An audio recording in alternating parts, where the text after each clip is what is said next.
Peláez Valderrama, soy de Ibagué, Tolima, Colombia, nacido en el año 1957, administrador de empresas con un posgrado en filosofía de la ciencia y estoy terminando una maestría en planificación de la educación. Soy autor de varios libros, eh, dos novelas, varios cuentos, cuatro ensayos. Y voy a empezar hablándoles de los cuatro ensayos porque son los que van a dar base a una de las novelas que me editó tan amablemente el Círculo Cultural. Vuelvo y les repito, les pido disculpas por haber llegado un poquito tarde, pero tuve algunos problemas de logística. Ok. Los libros de filosofía de la psicología, que son los que dan nacimiento a la novela ¿Y para qué rosas?, que editó el Círculo Cultural y que ustedes pueden adquirirlo si lo desean, están basados en unos principios del pensamiento popperiano, del racionalismo crítico, que son, primero, el conocimiento, especialmente el conocimiento científico, progresa a través de anticipaciones injustificadas e injustificables, de presunciones, de soluciones tentativas para nuestros problemas, de conjeturas. Entonces, esto dio pie para que yo pensara, que se me ocurriera, que si el pensamiento científico, que es algo que es tan discutido, que es contrastado a nivel mundial, que lo intentan verificar muchísimos en el mundo, es tan solo una conjetura, es tan solo una hipótesis. ¿Por qué algunos de nosotros consideramos que lo que pensamos es la realidad absoluta? Es muy, es como demasiada pretensión pensar que lo que nosotros pensamos es una expresión de la realidad simple y llana. Ese es el primer precepto que me llevó a escribir estos ensayos y posteriormente la novela. El segundo es de que lo que sentimos, explicarle al otro lo que pensamos es muy difícil, muy complicado, y casi nunca logramos trasladar nuestro pensamiento hacia el otro de manera clara y certera. Mucho menos podemos explicarle al otro lo que sentimos, y mucho menos podemos nosotros saber lo que el otro siente. Sin embargo, ese es un principio a partir del cual los seres humanos construimos nuestra psicología. Suponemos que conocemos cómo siente el otro, lo cual es absolutamente imposible, y nos lo dice, por ejemplo, el señor Asier Arias Domínguez en su artículo Los Qualia, Intuiciones y Argumentos, apuntes para una nueva aproximación, en donde dice que los qualia, propiedades de la experiencia consciente que permanecen en el ámbito privado, es decir, que no son susceptibles de ser compartidas ni exhibidas públicamente. No obstante, asumimos los seres humanos que sabemos cómo siente el otro, lo cual es absolutamente imposible. Bueno, con fundamento en estos principios y un par de elementos más, escribí cuatro ensayos. El primero del que les voy a hablar se titula El pensamiento como hipótesis en el proceso psicológico. Considerar el pensamiento como hipótesis en el proceso que vivimos nosotros en nuestra parte psicológica, o sea, en nuestro interior, cambia completamente la concepción que tenemos de nosotros mismos. Para empezar, porque ya lo que pensemos no va a ser producto ni de nuestro yo, ni va a ser producto de un deseo insatisfecho, ni va a ser producto de una expresión del yo. Va a ser simplemente una hipótesis que el cerebro recuerda como más parecido a lo que estamos viviendo y que nos va a permitir tomar decisiones con referencia a la realidad. Es decir, es una ayuda que el cerebro nos presta para poder entender la realidad. De lo contrario, si el cerebro no recordara, no nos trajera los pensamientos, sería imposible poder actuar de acuerdo a lo que nos enseña la experiencia. Entonces, la parte más importante de esto es entender que los pensamientos son hipótesis, no son ni deseos, ni son la expresión del yo. Luego está el camino hacia un yo racional, cuyo subtítulo es el yo, un extraño dentro de mi cuerpo. Aquí lo que planteo es que el yo, ese yo que conocemos, que lo único que conoce somos nosotros mismos, lo construimos a pesar de nosotros. O sea, es una construcción obligada por parte del colectivo para poder darnos un espacio dentro de la sociedad. Si nosotros como seres humanos, como individuos, no le damos una respuesta al colectivo diciéndole quiénes somos, difícilmente va el colectivo a aceptarnos. Ese es el segundo ensayo. Y el tercero, que su título lo dice, el yo, una construcción social, es donde trato de demostrar que el yo es fruto de la requisitoria del colectivo para permitir que formemos parte de ese conglomerado que se llama sociedad. Por último, está el ensayo cómo se construye la preferencia sexual y la identidad de género, en donde intento explicar o construir una explicación para la forma como nosotros construimos nuestra preferencia sexual a partir de estos elementos y la identidad de género también.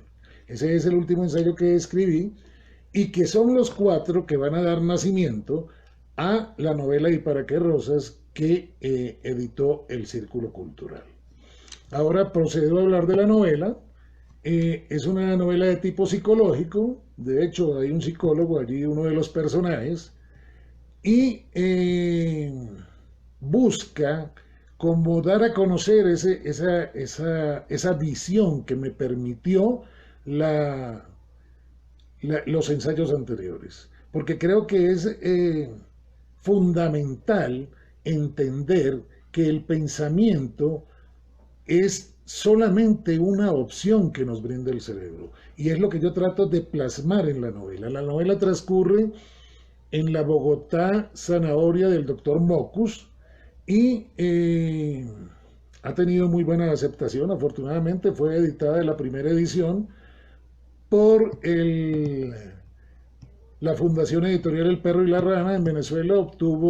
Fue galardonada en el año 2006 en el certamen mayor de las artes y de las letras, y ha tenido muy buena crítica, pues, de las personas que han colocado sus opiniones en Twitter principalmente. Una persona en Instagram, pero la mayoría de las opiniones han sido por Twitter, y las tengo todas recogidas en mi blog, jorgeenriquearbelaezblogspot.com, por si acaso quieren verlas. Luego tenemos la otra novela que me editó Círculo Cultural, que se titula ¿Y por qué no?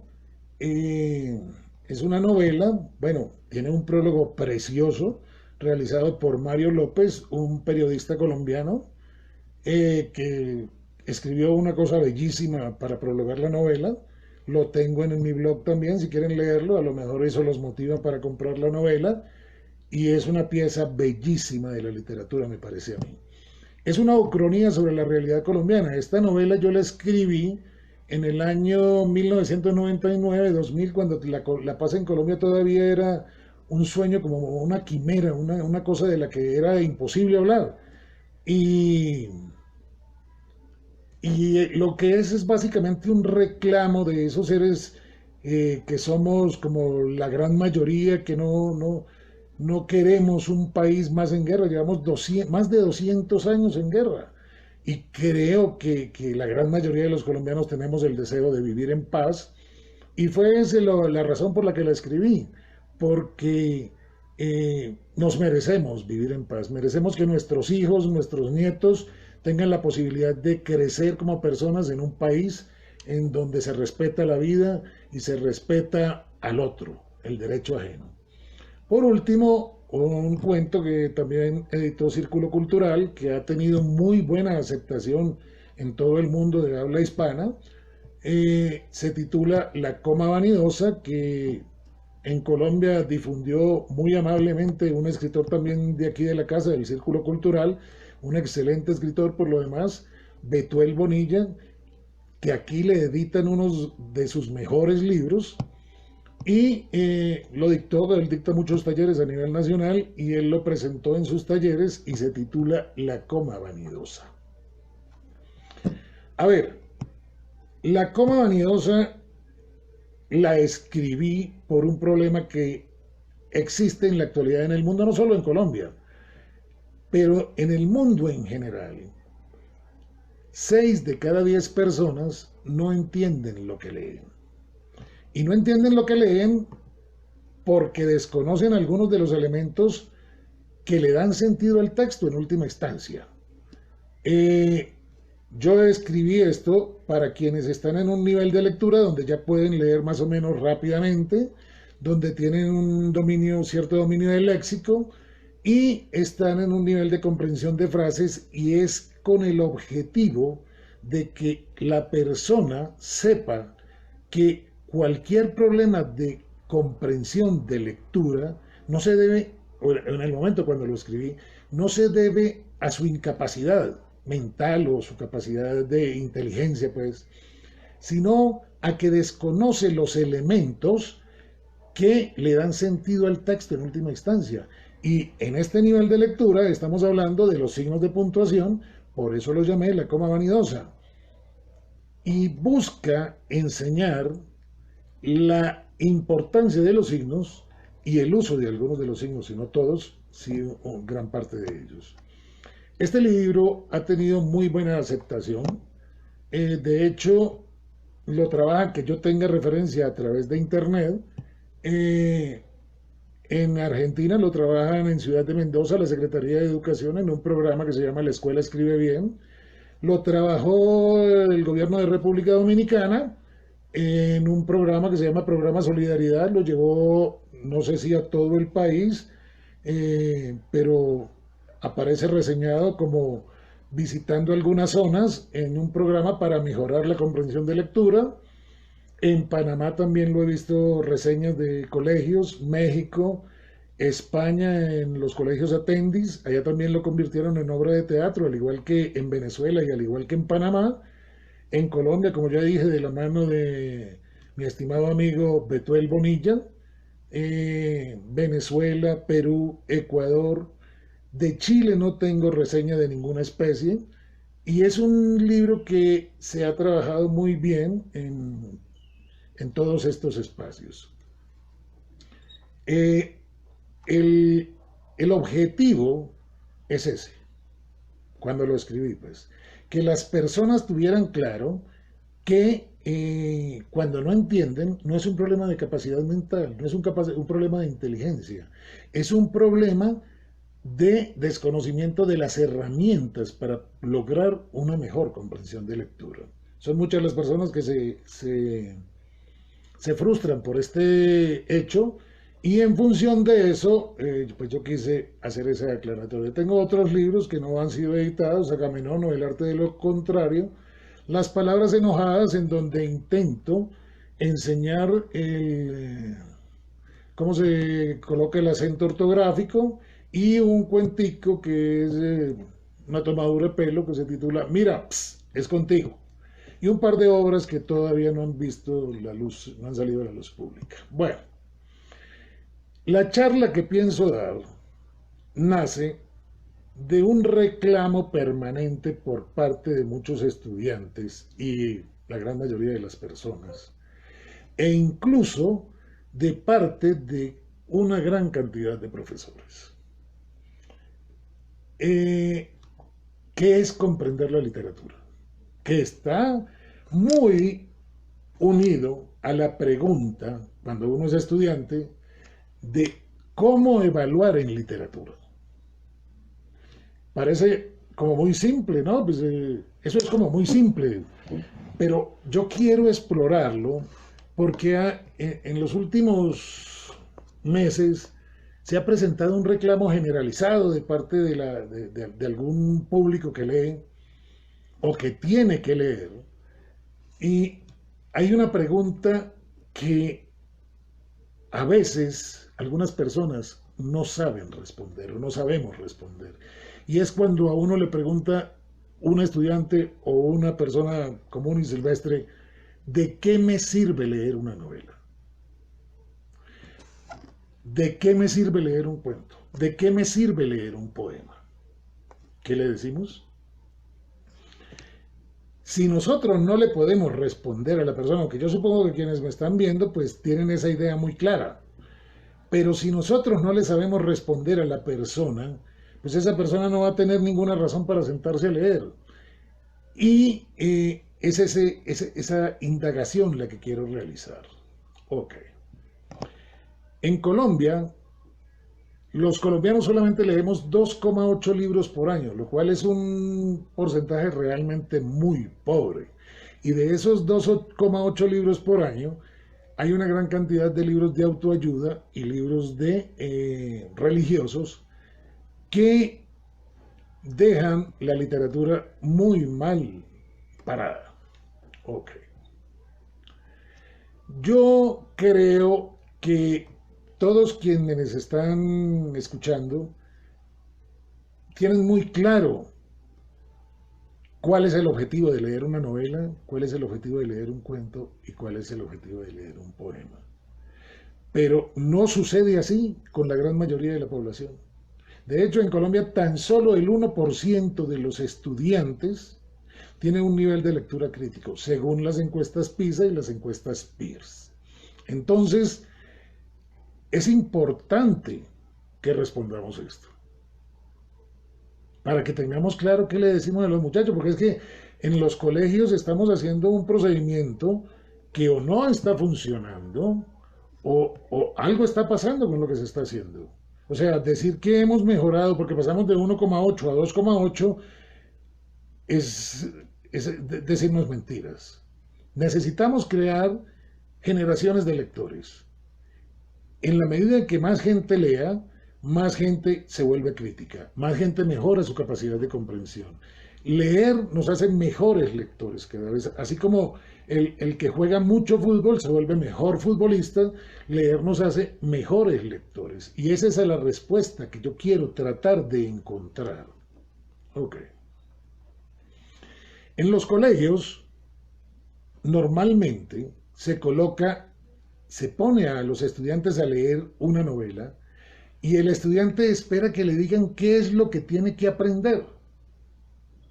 Y si no se lo decimos, bueno, vamos a ver entonces por qué la evaluación, de acuerdo con uno de los teóricos de la educación, que se llama Ralph Tyler, está tan encadenada con el objetivo o con la comprensión, pues.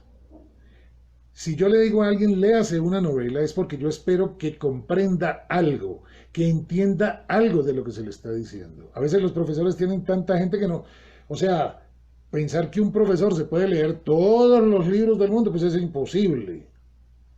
Y manda a leer libros que él no ha podido leer y que no tiene tiempo de leer. Entonces, es eso lo que yo quiero ver. Veremos entonces qué es lo que nos dice Ralph Tyler sobre el proceso de evaluación. La evaluación es esencialmente el proceso de determinar hasta qué punto los objetivos han sido realmente alcanzados mediante programas de currículos y enseñanza. De cualquier manera, desde el momento en que los objetivos educativos son esencialmente cambios producidos en los seres humanos, ojo, cambios producidos en los seres humanos, es decir, ya que los objetivos alcanzados producen ciertos cambios deseables en los modelos de comportamiento del estudiante, entonces la evaluación es el proceso que determina el nivel alcanzado realmente por esos cambios de comportamiento. Hay un cambio. ¿Qué es lo que nos produce la novela a nosotros? Voy a leer algo sobre la comprensión de David Perkins, uno de los directivos de Proyecto Cero, que trabaja la enseñanza para la comprensión. Él dice así: Para hacer una generalización, reconocemos la comprensión por medio de un criterio de desempeño flexible. Es decir, la comprensión se presenta cuando la gente puede pensar y actuar con flexibilidad a partir de lo que sabe. Por contraste, cuando un estudiante no puede ir más allá de la memorización y el pensamiento y la acción rutinarios, esto indica falta de comprensión. Entonces, hay un cambio en la persona. ¿Qué es lo que esperamos que el estudiante cambie luego de que se lee una novela? Ok, ¿qué es lo que hay que comprender? Si vemos las matemáticas, pues puede resultar muy interesante. Miremos a ver las matemáticas que nos puede orientar. A ver si mirando otras materias podemos saber qué es lo que hay que comprender en la literatura. Si yo le enseño a un niño las tablas de multiplicar, pues yo espero que él me las recite, ¿cierto? Y ese es un nivel tal vez que no sería de comprensión, sino de aprendizaje, recordar, de acuerdo con lo que nos dice Ralph Tyler y David Perkins. Pero si yo le enseño a él a utilizar las tablas de multiplicar en la solución de problemas, pues ahí ya hubo una comprensión. Igual pasa con la historia. En la historia, por ejemplo, si yo le enseño a alguien, de hecho, a mí una vez me preguntó un estudiante, me dijo, ¿y por qué tengo yo que saber de la Revolución Francesa? ¿Qué sentido tiene que yo sepa de la Revolución Francesa? Si se trata solamente de las fechas y de quienes participaron, los nombres de quienes participaron, pues eso es un conocimiento que realmente sirve de muy poco. Pero ¿qué tal si lo aplicamos en el sentido de aprendizaje significativo que nos dice Ausubel que aprendizaje significativo es cuando integro lo que estoy aprendiendo con lo que yo ya sé? ¿Qué tal si integramos lo de la Revolución Francesa con la situación mía en la actualidad? Preguntarnos cómo sería la realidad, cómo sería mi vida, qué condición tendría yo si no hubiese sucedido la Revolución Francesa. Si yo logro integrar eso, necesariamente va a haber un cambio en mi respuesta. Entonces, parece como muy claro, ok, ¿y qué me queda a mí después de leer la Divina Comedia? ¿En dónde está ese aprendizaje? ¿Qué es lo que debo comprender? ¿Qué es lo que me pregunta un estudiante, pues? Y en algunas ocasiones, algunos profesores que no tienen muy claro cuál es la razón de la literatura. Bueno, yo creo que todavía, no sé si ustedes tienen claro, pues yo creo que todos, para mí leerse una novela, un poema, un cuento, eso es una aventura maravillosa, pero en la época actual la gente lo que quiere son cosas tangibles, que le modifiquen su realidad, que lo conviertan en otro, porque pues eso que llaman literatura les parece que no tiene ninguna funcionalidad. Ok, yo quisiera ver si analizando lo que nos dicen los niveles de lectura, de comprensión de lectura, nosotros podemos entender por qué razón hay que leer una novela, un poema o un cuento. Los niveles de lectura, si miramos al profesor Subiría,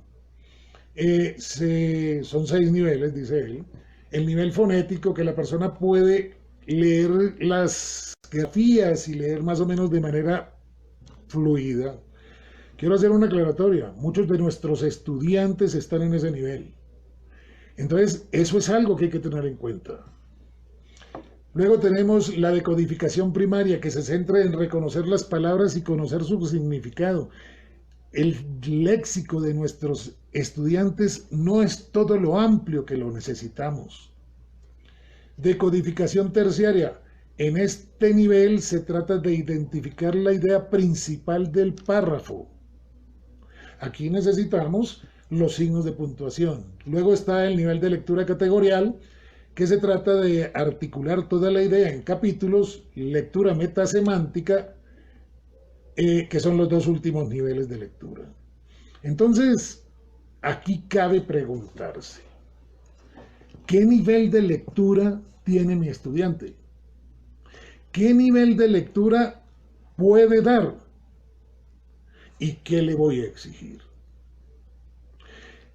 Si lo que estamos enseñando es lectura y queremos que el joven mejore su lectura, es un objetivo distinto a decirle que comprenda.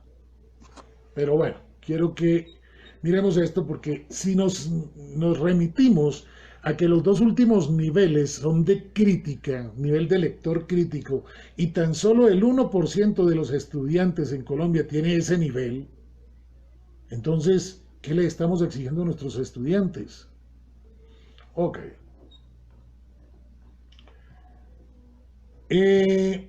Todos nos centramos en cuanto a los objetivos de lectura en comprender. Y es por eso que es tan importante dilucidarlo. Por ejemplo, dicen sobre el proceso de lectura la licenciada Daniela Quimbiulco, se olvida la esencia del proceso lector, es decir, alcanzar su comprensión y desarrollar pensamiento, encuentro con el sentido real de la lectura. Creemos que es necesario fortalecer la idea sobre el objetivo principal de la lectura, que es la comprensión de textos. Luego nos dice la Universidad de La Sabana, en una investigación que se hizo, que ellos hicieron, dice, no se puede hablar de lectura si no hay comprensión. Pero entonces, ¿cómo traducimos eso a la literatura? ¿Cómo traducimos eso a comprender un poema? ¿Qué es lo que hay que comprender un poema? Desde el fondo de ti arrodillado, nos dice Neruda, ¿es solamente eso lo que hay que comprender? Las palabras, lo que significan y la figura y lo que evocan. Ok. Comprender está muy bien y eso es lo que se debe impulsar siempre y cuando estemos hablando de física, química, matemáticas, recetas de cocina, manejo de mecánica, todo lo que usted quiera, pero no de literatura. En literatura es otro y es lo que estoy tratando de que apreciemos. Algo que se coloca en los colegios, que es, pues, creo que lo exige los derechos básicos de aprendizaje, pero creo que es que está siendo mal utilizado. Ayer me pareció escuchar al compañero Armando Montealegre decir algo en ese sentido y lo comparto plenamente. A ver, en los colegios se les está pidiendo a los muchachos que lean algo y nos digan cuál es el personaje principal, cuál es el personaje secundario, la trama y una serie de elementos más que tienen que ver, digamos, con algo de crítica literaria. ¿Es eso todo lo que hay que entender? Veamos. Supongamos que nos leemos Blancanieves y los siete enanos. Personaje principal, el jorobado de Nuestra Señora de París. Personaje principal. Creo que es muy poco lo que se puede hacer ahí. Veamos las razones ahora por las que algunos escritores nos dicen que se debe leer literatura, pues novelas, cuentos, poemas. A ver si logramos deslindar la lectura de los textos de materias como física, química, matemáticas, de lo que es la literatura. Entonces nos dice la escritora chilena Patricia Cerda, se lee por entretención para desarrollar nuestra capacidad de empatía, desarrollar la intuición. Luego nos dice Victoria Fernández, directora de la revista literaria Click, se lee para vivir más, para detener el tiempo, para saber que estamos vivos. Y yo pregunto, ¿y esto cómo se evalúa? Si es por eso que para lo que leemos, ¿esto cómo se evalúa? Ok.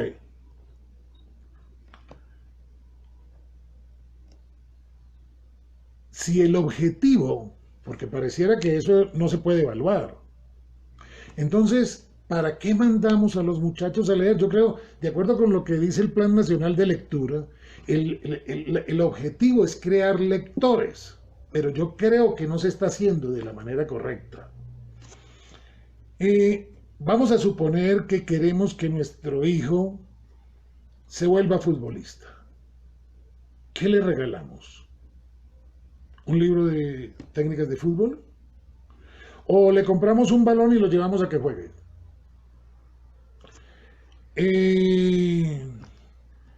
Queremos que se vuelva músico. ¿Le entregamos unos instrumentos para que juegue con ellos? ¿O le regalamos un libro para que empiece a leer sobre música? Entonces, aquí es donde se tiene que producir el quiebre. La literatura es un arte. ¿Y cómo vamos a evaluar eso? Yo creo que es imposible. Veamos, la escultura, la música, la danza son artes. ¿Alguno de ustedes cuando va a bailar se pregunta qué paso va a dar, cuál paso está dando, qué paso da la pareja o sencillamente lo disfruta? Si están escuchando música, ¿la disfrutan o se dedican a analizarla? Yo creo que ni siquiera los músicos.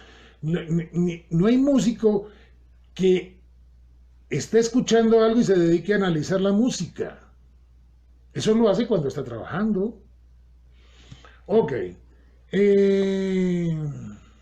Vamos a ver una película. ¿Qué hacemos? De entrada nos preguntamos quién es el personaje principal, cuáles son los personajes secundarios, cuál es la trama, en qué tiempo sucede. Yo creo que eso es imposible. Eso convierte esa película, lo convierte en un fardo. La convierte en un problema para uno. Si usted quiere hacer un análisis, vea la película, disfrútela, métase dentro de la película y luego, si tiene que hacer un análisis, la ve de nuevo y la analiza. Ok. Le estamos pidiendo al estudiante que se meta dentro de dentro del arte. Queremos que se vuelva lector, pero a partir de convertir los libros en un problema. Benito Taibo, un escritor mexicano, tiene en YouTube tiene hay un video de él en donde explica cómo se volvió lector. Y entonces cuenta que en una ocasión se enfermó y el papá llegó y le dejó un libro en la mesa de noche. Y cuando él lo vio, asustado, pensó que era que la profesora de español le había mandado a hacer un informe y le dio pánico. Y dice algo así como, cuando yo vi el libro ahí y dije, me toca aprender algo, me retiré lentamente, prudentemente. Pero bueno, como estaba enfermo, permaneció en la cama y agarró el libro y empezó a leer. Y ese libro fue el que lo convirtió en lector. Pero porque se acercó a él sin ninguna obligación, sin necesidad de hacer un informe, sin tener que estar pensando en qué es lo que tengo que aprender. Y es ahí a donde yo voy. De hecho, hay Carlos Reis tiene un libro que se llama Crítica Literaria, en donde dice que los informes que hacen los estudiantes son verdaderamente deplorables, que eso no tiene ningún sentido. Pero creemos que estamos haciendo mucho cuando les pedimos al muchacho que haga un resumen sobre una obra. Por ejemplo, sobre mi novela, 400 páginas. ¿Van a hacer un resumen? ¿De cuánto? O sea, tendrán que escribir otra historia. Además, vamos a ver una cosa, que la comprensión está sesgada por eso que llaman entropía de la información. Cada novela leída por un autor, por un lector distinto, es una novela nueva. Porque como dice Ausubel, hay un aprendizaje significativo, que no a todo el mundo le habla igual. Los libros no le dicen, la literatura no le dice lo mismo a todos. Entonces, ¿qué les vamos a preguntar? Es lo que nos tenemos que cuestionar. Ahora bien, si la literatura es un arte, y vamos a estar claros, hay expertos en el tema que nos dicen que la obra tiene, o sea, los críticos literarios, y son personas que tienen una gran preparación, eh, ¿qué es lo que hay que buscar? Si ni siquiera los expertos lo saben, ni tan siquiera lo... A ver, veamos unos ejemplos. A Oscar Wilde le rechazaron el abanico de Lady Windermere, con una nota en la que decía: mi estimado señor, he leído su manuscrito. Ay, mi estimado señor. O sea, y quien estaba eligiendo era una persona con capacidad de análisis literario. O vamos a ver, por ejemplo, que Leonard y Virginia Woolf rechazaron el Ulises de Joyce, dos personas que no son neófitos o no eran unos desconocedores de los valores literarios, porque ambos eran escritores, y rechazaron el Ulises de Joyce. No se diga, es decir, la lista es interminable. Por ejemplo, Proust lo rechazó, André Gide lo rechazó, un escritor del tamaño de Gide. Entonces, pero nosotros queremos que los estudiantes hagan ese análisis, lo cual desde mi punto de vista carece absolutamente de fundamento. Entonces, y creo que para terminar, porque ya son las 5 de la tarde, esto es más que todo a modo de reflexión. Se nos ha preguntado a un grupo de personas que trabajamos en la literatura, ¿de qué sirve leer? Y yo pienso, o sea, para mí leer, la vida sin leer es muy difícil, es terrible.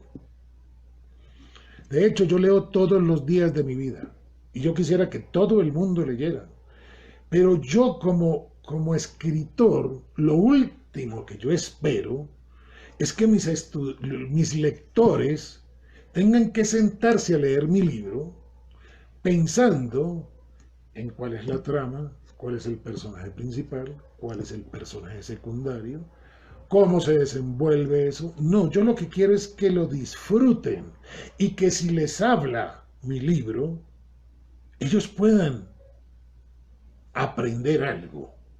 Pero no es una enseñanza como la de la física, no. Si es posible que se vuelvan mejores lectores también.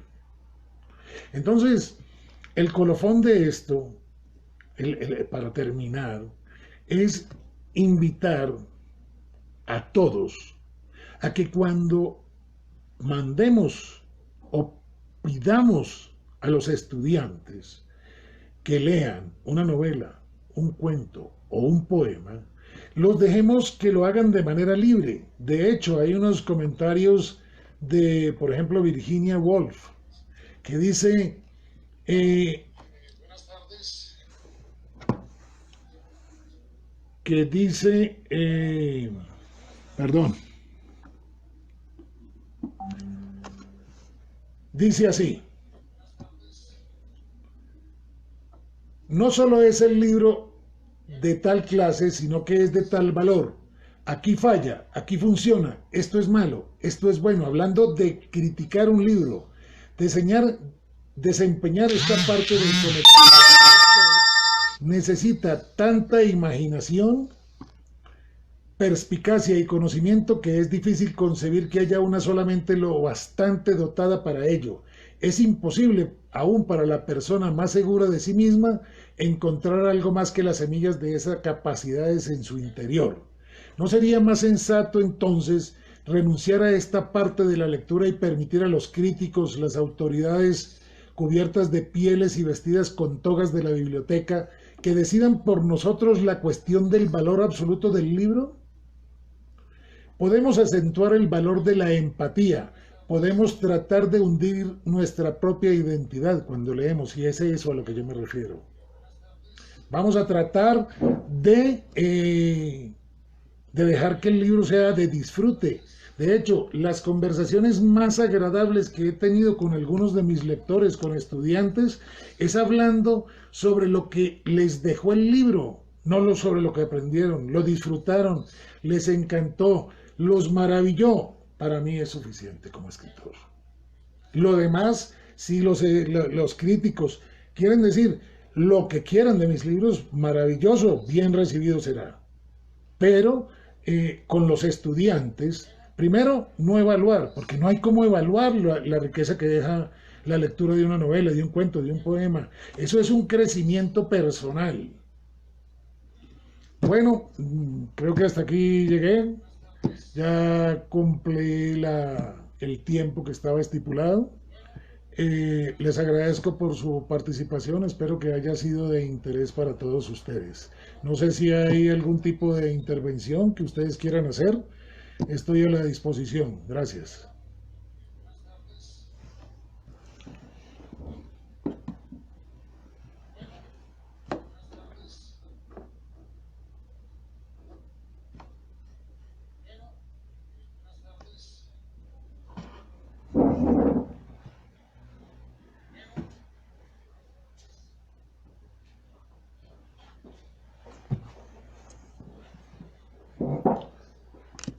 Qué pena, pero tuve un inconveniente ahí con un aparatico.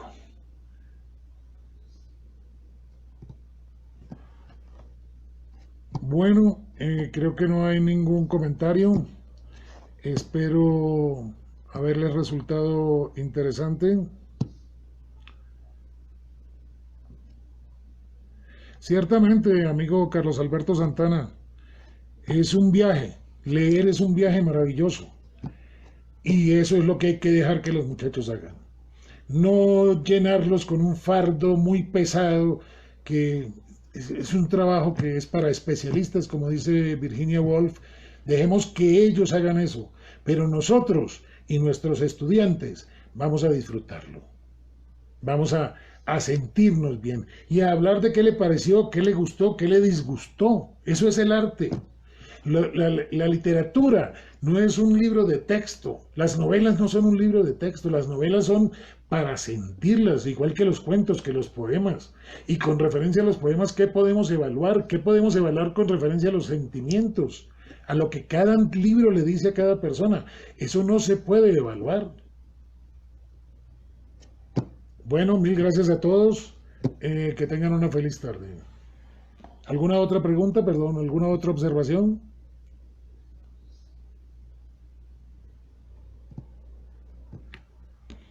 Mil gracias a todos. Un feliz día.